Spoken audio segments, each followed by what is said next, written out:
Hello everyone, स्वागत है आपका आज की क्लास में। आज की क्लास में हम कैबिनेट मिशन 1946 डिस्कस करने वाले हैं। So without any delay let's get started.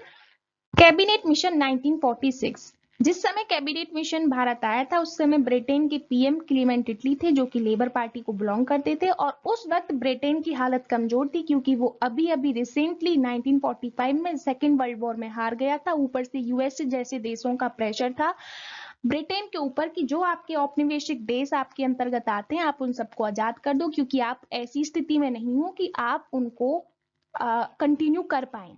और जिस वक्त कैबिनेट मिशन भारत आया था उस समय भारत के वॉयसरॉय लॉर्ड वेवल थे, जिनका टाइम पीरियड 1944 से 1947 तक रहता है। कैबिनेट मिशन में 3 लोग आए थे। लॉर्ड पैथिक लॉरेंस, जो कि secretary of state for India थे, यानी कि भारत के सचिव थे। सर स्टैफोर्ड क्रिप्स, जो कि बोर्ड ऑफ ट्रेड के अध्यक्ष थे। और एवी अलेक्जेंडर, जो कि रॉयल नेवी के हेड थे। ये तीनों मेंबर आए थे। क्लीमेंट इटली पीएम थे, लॉर्ड वेवल वॉयसरॉय थे। कैबिनेट मिशन के ऑब्जेक्टिव्स के बारे में जान लेते हैं। तो पहला प्रपोजल था कि एंट्रिम गवर्नमेंट यानी कि गुलामी और आजादी के बीच की सरकार, जो कॉन्स्टिट्यूएंट असेंबली बनाई जाएगी उसी के मेंबर्स में से मिनिस्टर्स को बनाया जाएगा और तब जाकर एंट्रिम गवर्नमेंट बनाई जाएगी। सेकंड ये था उनका कि हम भारत को आजादी देंगे भारत का पार्टीशन किए बगैर, यानी कि वो पाकिस्तान की जो मांग थी वो उसको अस्वीकार करते हैं कि हम पाकिस्तान की डिमांड को नहीं मानते, हम बिना पार्टीशन के आप भारत को आजाद करेंगे। और वहां पर जो प्रोविंसेस हैं उनको फुल्ली ऑटोनॉमस बना दिया जाएगा, यानी कि स्वायत्तता दे दी जाएगी उन्हें ब्रिटेन के द्वारा। और जितनी भी रेसिडुअल पावर हैं वो भी प्रोविंसेस को ही दी जाएंगी। और सेंट्रल गवर्नमेंट को 3 सेक्टर दिए जाएंगे सेंट्रल गवर्नमेंट को। पहला defence, foreign affairs and communication, ये तीनों सेक्टर दिए जाएंगे सेंट्रल गवर्नमेंट को। इसके अलावा जितनी भी सेक्टर्स हैं वो सारे के सारे प्रोविंस को दिए जाएंगे। और इसके अलावा रेसिडुअल पावर जो होती हैं वो भी प्रोविंस यानी कि प्रांतीय सरकारों को दी जाएंगी। और जो प्रोविंसेस होंगी ना उनको 3 ग्रुप्स में डिवाइड किया जाएगा, जैसा कि आप मैप पे भी देख सकते हैं। ग्रुप ए, ग्रुप बी और ग्रुप सी। ग्रुप ए के अंतर्गत जो प्रोविंसेस आएंगी वो Madras, central province, UP, Bihar, Bombay और उड़ीसा की आएंगी। ग्रुप बी के अंदर जो प्रोविंसेस आएंगी वो Punjab, Sindh, north west frontier province और बलूचिस्तान की आएंगी। और ग्रुप सी के अंतर्गत बंगाल और असम की प्रोविंसेस आएंगी। लेकिन अब यहाँ पे मैं आपको थोड़ा एक्सप्लेन करूंगी ग्रुपिंग। सबसे पहले मैं आपको एक्सप्लेन करती हूँ ये जो ग्रुपिंग थी। ग्रुप ए के अंतर्गत जितनी भी प्रोविंसेस आ रही हैं, प्रोविंस जो होंगी, जैसे प्रोविंस 1 है वो अपने मेंबर्स को इलेक्ट करके भेजेगी प्रोविंशियल लेवल पर। कॉन्स्टिट्यूएंट असेंबली बनेगी और वो कॉन्स्टिट्यूएंट असेंबली प्रोविंस 1 के लिए ही कॉन्स्टिट्यूशन रेडी करेगी। ऐसे ही प्रोविंस नंबर 2 जो है वो यहां से मेंबर्स को इलेक्ट करके भेजेगी और कॉन्स्टिट्यूएंट असेंबली बनाएगी और अपना कॉन्स्टिट्यूशन रेडी करेगी। ऐसे ही जितनी और प्रोविंसेस हैं वो सारी की सारी अपना कॉन्स्टिट्यूएंट असेंबली बनाएंगी और कॉन्स्टिट्यूशन को रेडी करेंगी। उसके बाद प्रोविंस 1 से और जो प्रिंसली स्टेट्स से तो मेंबर्स को नॉमिनेट करके भेजा जाएगा ग्रुप ए के लिए।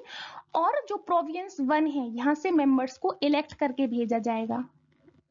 ठीक ऐसे ही प्रोविंस नंबर 2 से भेजा जाएगा, ऐसे ही प्रोविंस नंबर 3 से भेजा जाएगा। और ग्रुप ए के मेंबर्स जो हैं वो अब बन जाएगा यहाँ पे एक ग्रुप ए के लेवल पर कॉन्स्टिट्यूएंट असेंबली बन जाएगी और ग्रुप ए के लेवल पर यहाँ पर हम कॉन्स्टिट्यूशन रेडी करेंगे। इसी तरीके से ग्रुप बी के साथ होगा और इसी तरीके से ग्रुप सी के साथ होगा। जो ग्रुप ए की कॉन्स्टिट्यूएंट असेंबली होगी यहाँ से कुछ मेंबर्स इलेक्ट होकर जाएंगे सेंट्रल लेवल की कॉन्स्टिट्यूएंट असेंबली में और ग्रुप बी से जाएंगे और ग्रुप सी से जाएंगे। और तब जाकर सेंट्रल लेवल पर एक कॉन्स्टिट्यूएंट असेंबली बनेगी जो कि सेंटर के लिए कॉन्स्टिट्यूशन रेडी करेगी। ये कॉन्स्टिट्यूएंट असेंबली जो है बनती है जुलाई 1946 के इलेक्शंस के बाद। और जो यहाँ पर जो ग्रुपिंग जो होती है group A, group B, group C की, ये जो प्रोविंशियल इलेक्शंस होते हैं प्रोविंसेस लेवल पर वो होते हैं जनवरी 1946 में और सेंट्रल लेवल पर जुलाई 1946 में हो जाते हैं। ये यहाँ पर आउट ऑफ 296 सीट्स जो थी, अगर हम प्रिंसली स्टेट्स की 93 सीट्स को छोड़ दें तो 296 जो सीट्स थी उसमें से कांग्रेस को 205 सीट्स मिलती हैं और मुस्लिम लीग को 73 सीट्स मिलती हैं। अब लेकिन लेकिन यहाँ पर जब कॉन्स्टिट्यूएंट जो जैसा हमने पीछे डिस्कस किया था कि यहाँ पर प्रोविंसेस को ज्यादा पावर दी जा रही थी, सेंटर को कम पावर दी जा रही थी। इस बात से कांग्रेस खुश नहीं थी। कांग्रेस, जवाहरलाल नेहरू जी का मानना था ऐसे तो देश का बंटवारा हो जाएगा और देश कुछ साल बाद ही टुकड़ों में बंट जाएगा। तो उन्होंने कहा ठीक है, हम यहाँ पर कॉन्स्टिट्यूएंट असेंबली बनाते हैं, कॉन्स्टिट्यूशन बनाते हैं, लेकिन क्योंकि कॉन्स्टिट्यूएंट असेंबली में तो हमारी ही पावर ज्यादा होगी, क्योंकि हमारे पास सीट्स ज्यादा हैं, तो हम इस बात को बदल देंगे। हम सेंटर को कमजोर नहीं रहने दे सकते हैं। इस बात से मोहम्मद अली जिन्ना और मुस्लिम लीग चिढ़ जाती है और यहाँ पर मुस्लिम लीग ऐलान कर देती है, और स्पेशली मोहम्मद अली जिन्ना, कि हम कैबिनेट मिशन को नहीं मान रहे हैं, हम कैबिनेट मिशन का पार्ट नहीं है, हम कॉन्स्टिट्यूएंट असेंबली में नहीं बैठेंगे।